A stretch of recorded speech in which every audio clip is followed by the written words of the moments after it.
Bonjour Olali. Bonjour Ada. Tu vas bien? Oui, ça va très bien. Alors ceux qui nous écoutent et qui nous ont suivis depuis ce matin savent que tu étais dans le jury ce matin? Tout à fait. Donc tu as distribué des prix. Exactement. Décerné des prix, on me dit. Tout à fait. Ouais.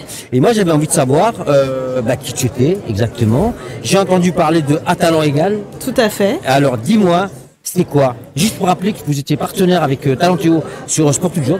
Tout à fait, oui. Voilà. Donc tu vois, j'ai dit pas mal de choses que je savais finalement. Ouais, super. Ouais, alors dis-nous, c'est quoi À talent égal? Eh ben, À talent égal, c'est une association qui a été créée cette année, on fête nos 15 ans. Donc elle a été créée par une entreprise et aujourd'hui, on accompagne des étudiants en situation de handicap pendant leur cursus jusqu'à une période d'essai validée. On les accompagne surtout sur la question de l'insertion professionnelle, les coacher, parler de la posture professionnelle, des codes en entreprise, ce genre de choses. Donc on parle d'étudiants qui sont diplômés, qui vont être diplômés? C'est ça, exactement. Alors c'est marrant parce que ce matin on parlait justement de l'accès au diplôme des personnes en situation de handicap. On a l'impression qu'il n'y en a pas beaucoup, mais il y en a de plus en plus et je trouve ça plutôt chouette. Donc là, vous intervenez, c'est vous qui allez les voir et tout? Alors, ce qui se passe, c'est qu'on a des écoles partenaires et donc on fonctionne par partenariat. Nous, on vient vraiment en renfort pour les référents de mission handicap au sein des écoles partenaires et en fait, on va les suivre vraiment tout au long du cursus. Alors, j'ai entendu le fait qu'on ne voit pas beaucoup, etc. Il faut savoir quand même qu'À talent égal, au début, avait 5, 6 étudiants qui l'accompagnaient. Et aujourd'hui, en tout cas sur ces 5 dernières années, on a une augmentation exponentielle. On est environ entre 80 et 85 étudiants accompagnés par an. Sachant que ça fait depuis sa création 265 étudiants qui sont passés avec nous.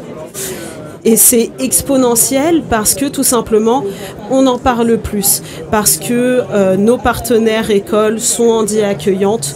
Donc, on peut plus s'ouvrir en tout cas pour des étudiants en situation de handicap. Et puis, je trouve que c'est une question qui s'aborde beaucoup plus.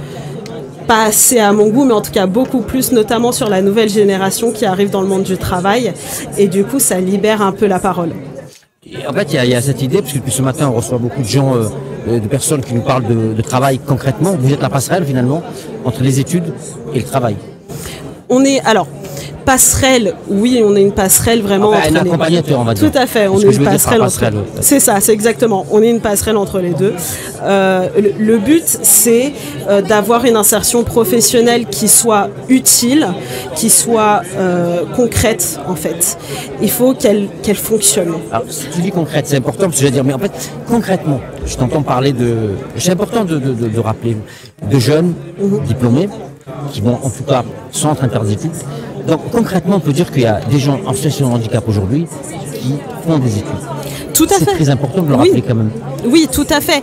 Ce qu'on pouvait repérer et qu'on repère encore un peu aujourd'hui, c'est une forme d'autocensure chez les étudiants qui sont en situation de handicap parce qu'ils ont peur, parce qu'ils ne voient pas en quoi ça pourrait leur être utile de parler du handicap. Mais ce qu'on oublie, c'est la suradaptation. Et du coup, le risque de burn-out ou d'être incompris ou mal accompagné par la suite. Donc, il est vraiment nécessaire d'avoir, en tout cas, cette confiance-là, d'en parler ouvertement pour pas être en difficulté. Le but, c'est de réussir. C'est de réussir et c'est important ce que tu dis parce qu'en finalement, ça nous renvoie à la fragilité des choses. On essaye de faire, mais on peut se faire aider. C'est difficile d'accepter d'être aidé. Totalement. Et puis surtout, pour une personne qui a un handicap, il y a un premier stade, c'est déjà se dire j'ai un handicap. J'ai un handicap, ouais. Et c'est un premier stade déjà, d'accepter le fait qu'on a un handicap et par la suite demander de l'aide. C'est tout un processus qui est individuel et personnel. On doit digérer et accepter au départ. Oui, exactement, ouais. Exactement. Ouais. Donc, on va avoir des étudiants qui sont très à l'aise avec la notion du handicap. Oui, on va avoir normal, des étudiants et d'autres un peu moins, mais bien sûr. C'est la vie finalement. Tout à fait. De tous les jours. Exactement. Eh bien, écoute, bravo parce que je trouve que c'est important de parler de cette partie-là. Tu vois, de toute la journée, on a parlé de travail, sensibiliser au travail, accepter, faciliter l'accès. Mais c'est intéressant, je pense. Moi, j'essaie toujours de ramener ça aux jeunes. Et ce que je trouve positif, ce que tu nous dis là, tu nous confirmes. ben, c'est que voilà, même en situation de handicap aujourd'hui, on peut faire des grandes études. Tout on à fait. peut prétendre à des postes très importants et être très haut dans la hiérarchie.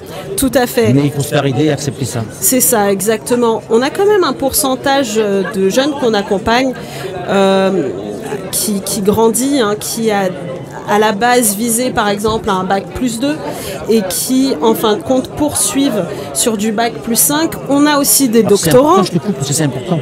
Comment on peut se mettre des barrières. Donc si on imagine qu'il vise bac plus 2 et qu'il fait bac plus 5, c'est quand même, il y a encore dans le cerveau des choses un peu compliquées à gérer. Tout à fait. Ce qu'il faut viser, c'est compétences. Ouais. Tout à fait. Eh bien, écoute, merci pour cette lumière, j'allais dire. C'est vrai, mais non, parce que je trouve que c'est hyper intéressant de parler aux jeunes. C'est eux qui seront l'avenir, tu vois. Ben, c'est facile à dire, mais c'est vrai que quand on est dans le monde du handicap, c'est important de voir comment les personnes en situation de handicap gèrent le handicap et comment les autres le perçoivent. Et il y a un vrai changement. Oui, tout à fait. Il y a un vrai changement, même de la part des entreprises. On sent vraiment qu'il y a le sujet qui est mis au centre de la table et qui a son importance. Je te remercie, merci d'être venu nous voir. Merci beaucoup, Ada. Et merci d'avoir participé à ce jury. Puis je te dis à très bientôt. À très bientôt. Ciao, ciao.